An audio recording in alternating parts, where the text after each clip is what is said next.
ဒီလေးအမရရပဲစွာပြီးအောင်ကြီးရကြကန်အမရဒီလေးမရအကကိုက်မယ်တော့ဒီပြည့်သွားတယ်ဆိုရင်ပေါင်းတော့ ပြည့်သွားတယ်နောက်ကတည်းကလိုက်သွားတာပုံမသူ့ချောင်းတယ်ကျွန်တော်တို့ထိုင်လိုက်ရိုက်လက်ကရိုက်လေ ကဲ့ရ ခဏကောပါလို့ပြောဒီဘက်ပါရိုက်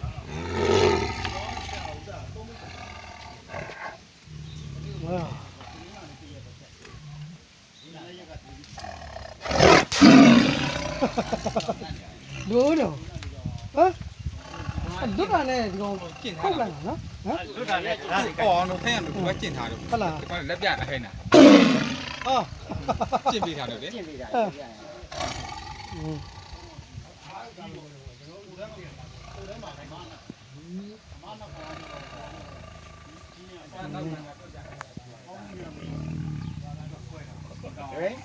လက်ကြီးရနဲတာမှာနော် ချစ်တဲ့ကြောင့် ဟာ ချစ်လက်လုံးတိုင်းတော့ ဒီကနေကားပြန်ညာဒါဒီကောက်ပြန်ညာ အဲဒီအဖုံးကဒီတစ်ချက်ဖွင့်တစ်ချက်